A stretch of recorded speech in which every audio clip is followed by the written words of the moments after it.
There's a strange contradiction many middle-class earners experience but rarely talk about. On paper, life looks stable. You have a job, you earn regularly, bills are paid on time. And yet, deep down, there's a quiet feeling that you're one unexpected event away from stress. Not panic, just discomfort, a sense that financial security never fully arrives. Consider a common situation across the US or Europe. Someone in their late 20s to 40s earns the equivalent of $60,000 to $80,000 a year. After taxes, social contributions, healthcare, and mandatory deductions, that becomes roughly $3,500 to $4,500 a month. This is not a low income, it's solidly middle class. It's what many people work toward for years.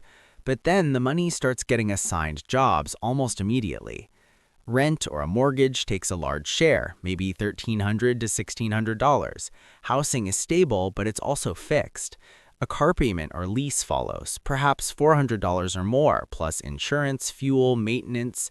Student loans may still be present. Credit cards are used responsibly, but balances exist. Add phone plans, subscriptions, basic lifestyle comforts, and the margin starts shrinking quietly. None of this feels excessive. In fact, it feels reasonable. The apartment matches your career stage, the car feels necessary for work and life, the spending aligns with what people around you are doing. And that's where the deeper issue begins. The hidden problem isn't bad money behavior, it's structure. Most middle-class earners don't lack discipline, they lack flexibility. Their finances are built around fixed obligations that consume future income before it even arrives. The system rewards stability, steady payments, predictable bills, long-term commitments, but those same structures limit the feeling of security. Here's the simple math that explains why. If you earn $4,000 a month and your fixed expenses are $3,200, you technically have $800 left. That sounds healthy, but that $800 isn't free money. It's emergency buffer, savings, unexpected costs, and future planning, all combined into one fragile number. One medical bill, one job transition, one economic slowdown, and that margin disappears quickly. Psychologically, this creates tension. Middle-class earners are expected to appear stable. You're not supposed to struggle, but you're also not wealthy enough to be truly insulated. This leads to constant low-level financial vigilance, not panic, but pressure. You monitor accounts, worry quietly, and hope nothing breaks. Over time, this pressure becomes normalized. You adopt to it.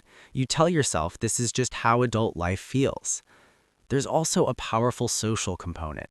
Financial security is often confused with financial normalcy. If your lifestyle matches your peers, it feels safe, but normal doesn't always mean resilient.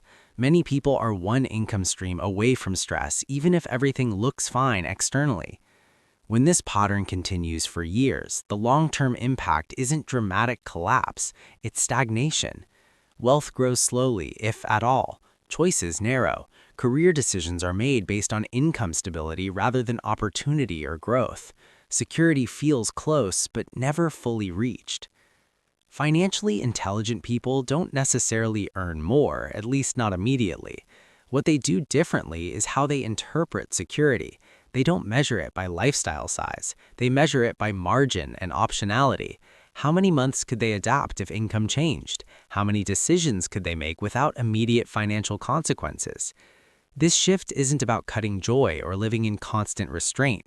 It's about recognizing that true security comes less from income level and more from how much of your life remains flexible. Comfort without flexibility feels safe but behaves fragile. Middle-class earners rarely feel financially secure not because they're failing, but because the system quietly trades flexibility for appearance. Awareness of that trade-off doesn't fix everything overnight, but it changes how you see money, stability, and progress, calmly, realistically, and without guilt. If this perspective helped you think a little more clearly about financial security, consider liking the video or subscribing for more calm, rational discussions about money and long-term thinking.